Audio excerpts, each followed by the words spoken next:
Hi friends, Nifty ഇന്ന് വലിയ പ്രതീക്ഷ നൽകിക്കൊണ്ട് ഗ്യാപ്പ് അപ്പ് ഓപ്പൺ ചെയ്ത് 23,750 എന്ന അതിൻ്റെ ഒരു ഇൻട്രാഡേ ഹൈ ക്രിയേറ്റ് ചെയ്തതിനു ശേഷം ഇൻവെസ്റ്റേഴ്സിന് വലിയ പ്രതീക്ഷകളാണ് ഉണ്ടായിരുന്നത്. ആ പ്രതീക്ഷകൾ വാനോളം ഉയർന്നു നിൽക്കുമ്പോഴാണ് വമ്പിച്ചൊരു ഫോൾ ഉണ്ടായത്. അപ്പോൾ ഇന്നലത്തെ ക്ലോസിൽ നിന്നും ഏകദേശം 320 പോയിന്റിലധികം ഉയർന്ന നിഫ്റ്റിയാണ് പെടുന്നനവേ താഴത്തേക്ക് വന്നത്. അപ്പോൾ ഇതിൻ്റെ റീസൺ തീർച്ചയായിട്ടും ആ സമയം വന്ന ആ ഒരു ആഗോള വാർത്തയാണ്.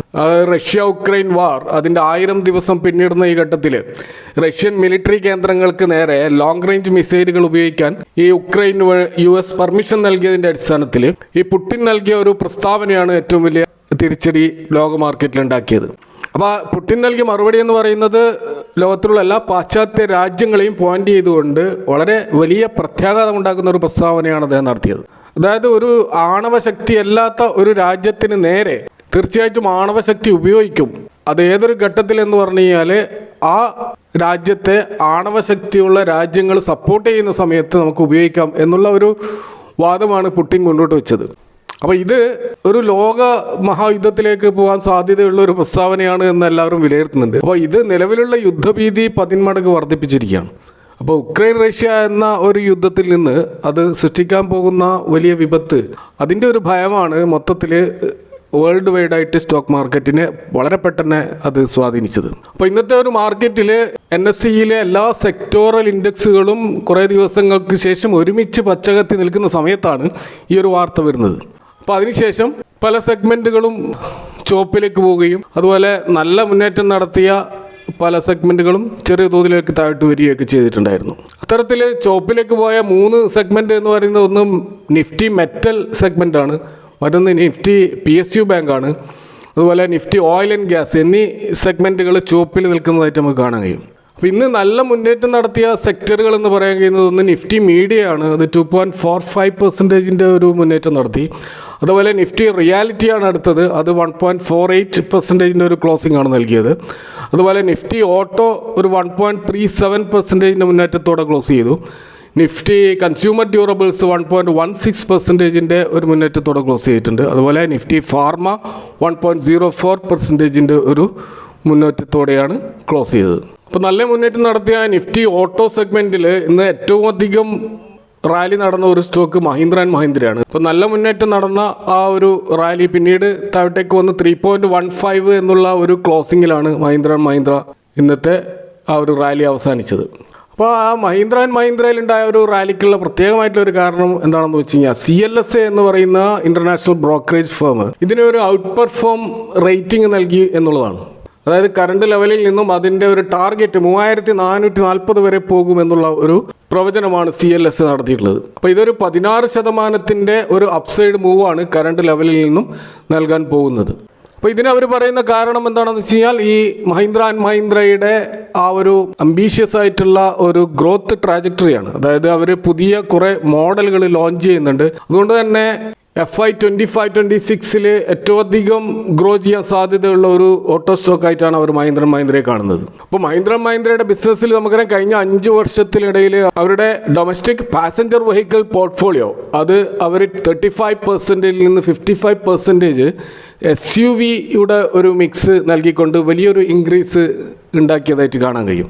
മിഡ് സെഗ്മെൻറ്റിലും പ്രീമിയം സെഗ്മെൻറ്റിലുമുള്ള SUV കാറുകളുടെ ഒരു വിൽപ്പനയിൽ വലിയ തോതിൽ കോൺസെൻട്രേറ്റ് ചെയ്തുകൊണ്ടാണ് മഹീന്ദ്ര ആൻഡ് മഹീന്ദ്ര മുന്നോട്ട് പോകുന്നത്. അപ്പോൾ അവർ അവരുടെ എൻട്രി ലെവൽ മോഡലുകളൊക്കെ മാറ്റി നിർത്തിക്കൊണ്ട് ഈ ഒരു SUV-യിലേക്ക് കോൺസെൻട്രേറ്റ് ചെയ്തതുകൊണ്ട് തന്നെ വലിയൊരു ഗ്രോത്താണ് ഫ്യൂച്ചറിൽ പ്രതീക്ഷിക്കുന്നത്. അപ്പോൾ ആ ഒരു ബിസിനസ് ട്രാൻസ്ഫോർമേഷൻ്റെ ഭാഗമായിട്ടാണ് CLSA ഈ ഒരു സ്റ്റോക്കിന് വലിയൊരു വെയിറ്റേജ് ഇപ്പോൾ നൽകിയിരിക്കുന്നത്. അപ്പോൾ അതിൻ്റെ ഭാഗമായിട്ടാണ് ഇന്ന് നല്ലൊരു റാലി ഈ സ്റ്റോക്കിൽ ഉണ്ടായത്. പക്ഷേ ആ റാലി സസ്റ്റെയിൻ ചെയ്യുമോ എന്നുള്ളത് കണ്ടറിയണം. കാരണം ഇപ്പോഴുള്ള മാർക്കറ്റ് കണ്ടീഷൻ ഈ ഒരു യുദ്ധവുമായി ബന്ധപ്പെട്ട വാർത്തയിൽ അത് എത്രത്തോളം ഈ ഒരു മുന്നേറ്റം സസ്റ്റെയിൻ ചെയ്യും എന്ന് നമുക്ക് കണ്ടു തന്നെ അറിയേണ്ട ഒരു കാര്യമാണ്. അപ്പോൾ ഇന്ന് ഏറ്റവും അധികം മുന്നേറ്റം നടത്തിയ മറ്റൊരു സെഗ്മെൻ്റ് ആയിട്ടുള്ള നിഫ്റ്റി മീഡിയ സെഗ്മെൻറ്റിൽ സീ എൻ്റർടൈൻമെൻറ്റ് എന്ന് പറയുന്ന സ്റ്റോക്കാണ് വമ്പിച്ച റാലി നടന്നിട്ടുള്ളത്. അതിൽ 6% ഒരു അപ്സൈഡ് മൂവാണ് സ്റ്റോക്കിൽ ഫൈനലായിട്ട് നമുക്ക് കാണാൻ കഴിയുക.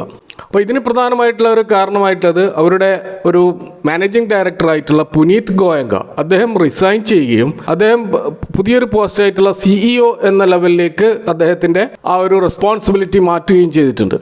സി എന്റർടൈൻമെന്റ് എന്ന് പറഞ്ഞ ഈ ഒരു സ്റ്റോക്ക് കഴിഞ്ഞ കുറേ വർഷങ്ങളായിട്ട് വളരെയധികം അണ്ടർ പെർഫോം ചെയ്യുന്ന വളരെ വീക്ക് ഫണ്ടമെന്റൽസ് ഒക്കെ കാണിച്ചിട്ടുള്ള ഒരു സ്റ്റോക്കാണ്. പക്ഷേ കഴിഞ്ഞ ക്വാർട്ടറിൽ നല്ലൊരു റിസൾട്ട് ഈ സ്റ്റോക്ക് കൊണ്ടുവന്നിരുന്നു. അതിന്റെ പിന്നിൽ ഈ ഒരു പുനീത് ഗോയങ്കയുടെ എഫേർട്ടുകളാണ് എന്നാണ് പൊതുവെ ഇൻവെസ്റ്റേഴ്സ് മനസ്സിലാക്കുന്നത്. അപ്പോൾ ബോർഡ് ഓഫ് ഡയറക്ടേഴ്സ് ഇദ്ദേഹത്തിന്റെ റെസ്പോൺസിബിലിറ്റി കൂടുതൽ ഓപ്പറേഷണൽ സൈഡിലേക്ക് കൊണ്ടുവരാൻ വേണ്ടിയിട്ടാണ് ഇത്തരത്തിലുള്ള ഒരു മാനേജേറിയൽ ചേഞ്ചസ് അവർ വരുത്തിയിട്ടുള്ളത്. അപ്പോൾ അതിൻ്റെ ഭാഗമായിട്ട് ഇപ്പോൾ CEO ആകാൻ പോകുന്ന അദ്ദേഹത്തിന് കൂടുതലായിട്ട് ഈ കമ്പനിയുടെ ഡേ ടു ഡേ അഫയേഴ്സിൽ ഇൻവോൾവ് ചെയ്യാനും അതുവഴി ഈ കമ്പനിയുടെ ഗ്രോത്തിലേക്ക് വലിയ തോതിൽ ഇൻഫ്ലുവൻസ് ചെയ്യാനും ഇദ്ദേഹത്തിന് കഴിയും എന്നുള്ള പ്രതീക്ഷയാണ് ഇൻവെസ്റ്റേഴ്സിനുള്ളത്. അപ്പോൾ അതിൻ്റെ ഭാഗമായിട്ടാണ് ഈ ഒരു സ്റ്റോക്കിൽ നല്ലൊരു മുന്നേറ്റം ഇന്ന് ഉണ്ടായിട്ടുള്ളത്. അപ്പോൾ ഇന്ന് 1% മുകളിൽ ഗ്രോത്ത് കാണിച്ചിട്ടുള്ള മറ്റൊരു പ്രധാനപ്പെട്ട സെക്ടർ എന്ന് പറയുന്നത് നിഫ്റ്റി ഫാർമയാണ്. ആ ഫാർമയിലുള്ള ഇൻഡെക്സിൽ ഏറ്റവും വലിയ മുന്നേറ്റം നടത്തിയിട്ടുള്ള സ്റ്റോക്ക് ഗ്രാന്യൂൾസ് ആണ്. ഗ്രാന്യൂൾസിൻ്റെ കഴിഞ്ഞ ക്വാർട്ടർലി റിസൾട്ടിനോടനുബന്ധിച്ച് വന്നിട്ടുള്ള കോൺകോളിൽ അവരുടെ മാർക്കറ്റിംഗ് സ്ട്രാറ്റജികൾ അതുപോലെ പ്രൊഡക്റ്റ് ലോഞ്ചിൻ്റെ പുതിയ സ്ട്രാറ്റജികളൊക്കെ അതിൽ വിവരിക്കുന്നുണ്ട്. അവരുടെ ഒരു പ്രധാനപ്പെട്ട 3 പേറ്റന്റ് അപ്രൂവലുകൾ പെൻഡിങ് കിടക്കുകയാണ്. ഗാഗിലാപൂർ manufacturing facility Q4 FY25 approval ലഭിക്കുമെന്നാണ് അവർ പ്രതീക്ഷിക്കുന്നത്. അതുകൂടാതെ പുതിയ പ്രൊഡക്റ്റ് ലോഞ്ച് ചെയ്യാനുള്ള പ്ലാനുകളും ഇവരുടെ പോർട്ട്ഫോളിയോയിലുണ്ട്. അപ്പോൾ കൂടുതൽ കോൺസെൻട്രേഷൻ PFI സെഗ്മെന്റിലേക്ക് കൊടുത്തുകൊണ്ട് ലാറ്റിൻ അമേരിക്കയിൽ കൂടുതൽ ക്ലയൻസിനെ ജനറേറ്റ് ചെയ്യാനുള്ള വലിയൊരു ശ്രമത്തിലാണ് കമ്പനി ഉള്ളത് എന്നും അതിൽ പറയുന്നുണ്ട്.